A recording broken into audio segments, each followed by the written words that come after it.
এখানে আমি পনির পরোটা বানানোর জন্যে এই বাটির এক বাটি, দেখুন এই বাটির এক বাটি ভর্তি আমি ময়দা নিয়েছি। আর খুব সামান্য পরিমাণ একটু নুন দেব এখানে। এখানে আমি দেব 2 চামচ রিফাইন্ড অয়েল।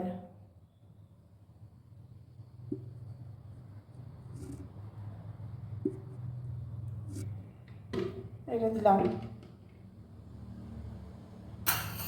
এবার আমি এই ময়দাটাকে খুব ভালোভাবে মেখে নেব।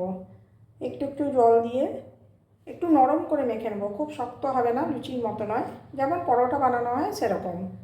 আচ্ছা, এখানে বলে রাখি যে আমি ময়দার বানাচ্ছি, কেউ চাইলে এটা আটারও বানাতে পারেন, কেউ চাইলে ময়দা আটা দুটো মিক্স করেও বানাতে পারেন।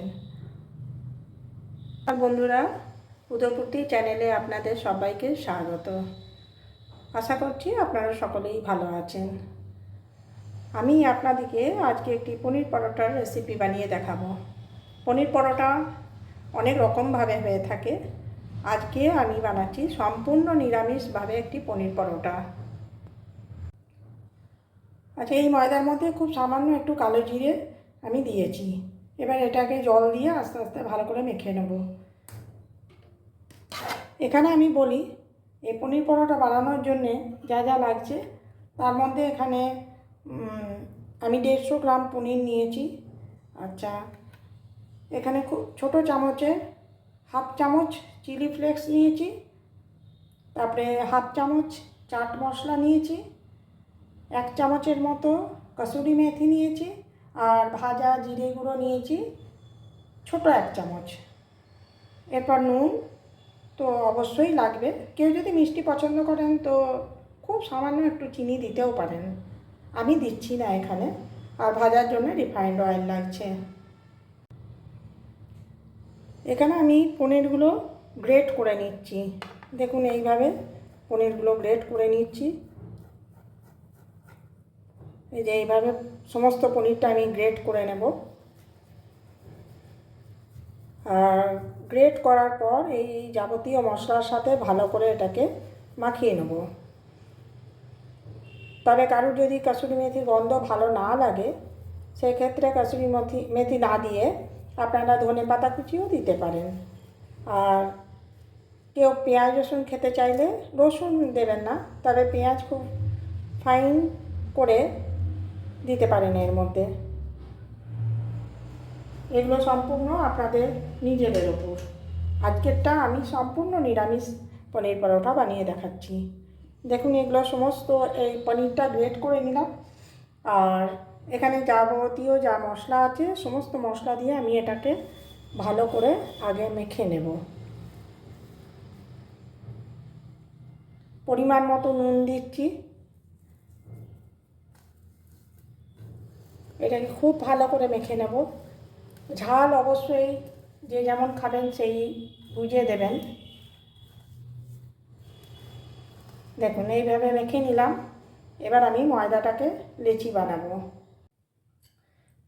এই পনির পরোটা বানানোর মধ্যে আমি একটি জিনিস দিচ্ছি, যেটাতে এই পনির পরোটার টেস্টটা আরও অনেক গুণ বেড়ে যাবে। 1 চামচ আমের আচার। এই যে আমের আচারের এই মশলাটা এই পনির পরোটার সাথে আমি আগেও করে দেখেছি, মানে খেতে খুব ভালো হয়।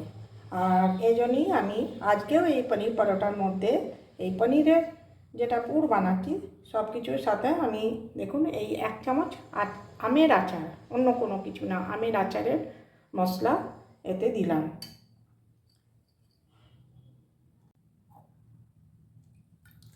এই ময়দাটা আমি খুব ভালো করে মেখে নিচ্ছি।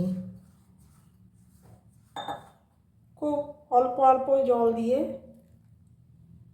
মাখবো, যাতে মানে ঠিক মাখার যেমন আমরা পরোটা বানাই সেরকমভাবেই মাখবো। খুব সামান্য সামান্য জল দিয়ে মাখাটা শুরু করব।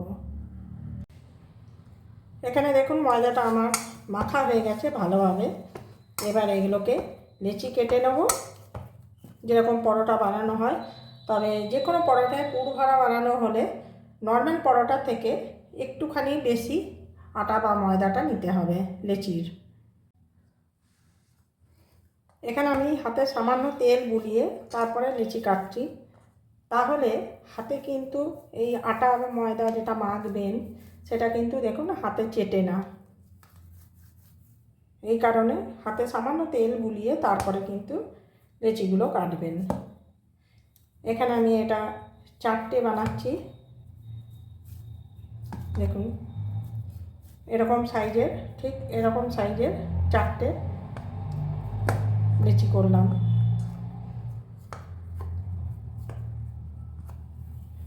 এবার এই লেচিগুলো প্রথমে এরকম করে ভালো করে এটা বাটির শেপ বানিয়ে নেব।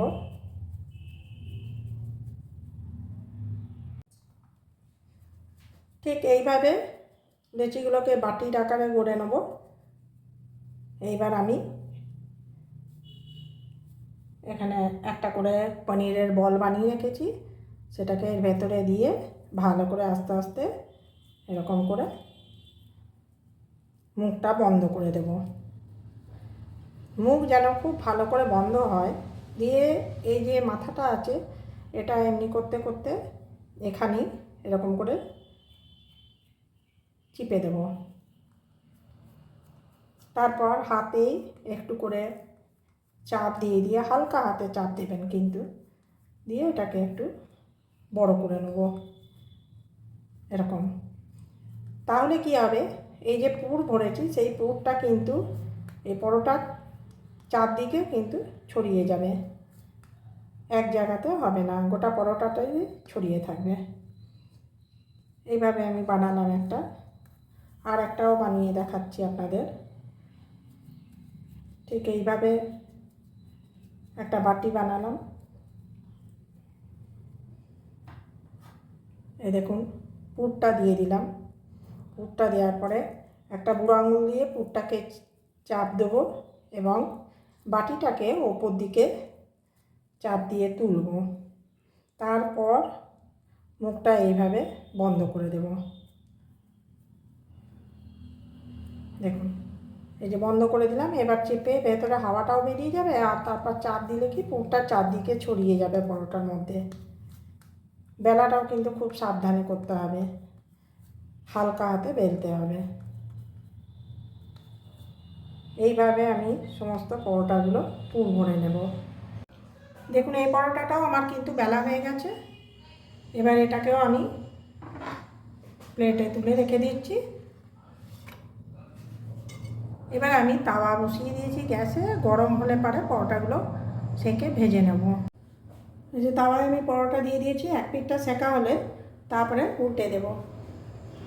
আমি সাধারণভাবে রুটি পরোটা করার জন্য এই লোহার তাওয়াটাই কিন্তু ব্যবহার করি। আমার নিজের ব্যক্তিগতভাবে লোহার তাওয়াতে করাটাই ঠিক লাগে, তবে কোনো কোনো ক্ষেত্রে সেরকমভাবে কিছু করতে হলে, দরকার হলে অবশ্যই ননস্টিক তাওয়াও ব্যবহার করি। এক পিঠটা সেঁকা হয়ে গেছে, উল্টে দিলাম। উল্টো পিঠটাও ভালোভাবে আগে সেঁকা হয়ে যাক। একবার আপনারা এইভাবে পনির পরোটা বানিয়ে দেখবেন। যারা পেঁয়াজ রসুন খান না, সম্পূর্ণ নিরামিষ, তাদের আমার তো মনে হয় খুব ভালো লাগবে। আর যারা পেঁয়াজ রসুন খান তারা দিতেও পারেন, না দিয়েও এইভাবে বানিয়ে খেয়ে দেখবেন, খুব ভালো লাগবে। এবার যখন ভালোভাবে সেঁকা হয়ে গেল রুটি, তখন আমি কিন্তু এই রিফাইন অয়েলটা ছড়িয়ে দিচ্ছি।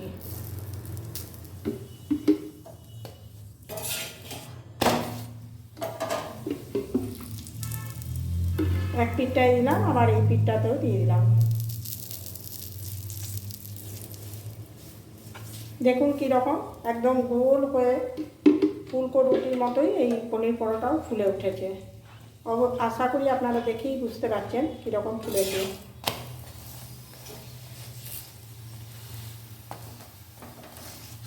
এতে কি হয়, আপনার তেলের পরিমাণটাও একটু কম লাগে।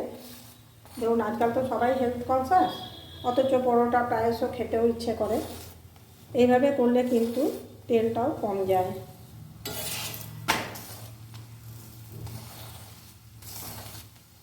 আর এর থেকেও বেশি কম তেলে করলে একটু তেল ব্রাশ করে নিতে পারেন, ভালোভাবে সেঁকে লাস্টে পরে তেল ব্রাশ করে একটু উলট পালট করে নামিয়ে নেবেন।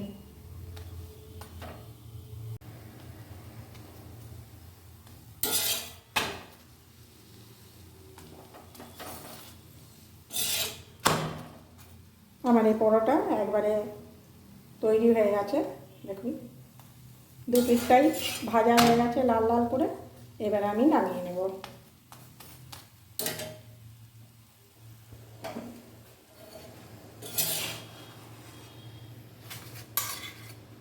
পনির পরোটাগুলো আজকের এই রেসিপি আপনাদের সবার কেমন লাগলো জানাবেন। আর অবশ্যই করে আপনারা সবাই আমাকে সাবস্ক্রাইব করবেন। সাবস্ক্রাইব করলে আমিও উৎসাহ পাবো। আর সত্যি কথা, আপনারা সবাই আমাকে সাপোর্ট করবেন, সাবস্ক্রাইব করবেন, তবেই তো একটু এগিয়ে যেতে পারবো। আর সাথে লাইক শেয়ার কমেন্ট একদম ভুলবেন না। আশা করছি আজকের এই পনির পরোটার রেসিপি আপনাদের অবশ্যই ভালো লাগবে।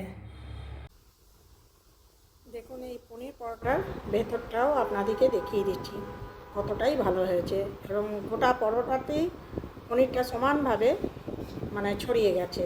যেভাবে দেখালাম যে এরকম করে চিপে চিপে লইটাকে একটু বড় করতে তারপর বেলতে, দেখুন আপনারা, এবং খেতে খুব ভালো হয়েছে। আমি নিজেই এটা বলছি, আপনারা একবার বানিয়ে দেখবেন, তাহলেই বুঝতে পারবেন কতটা ভালো হয়েছে আজকের এই পরোটা।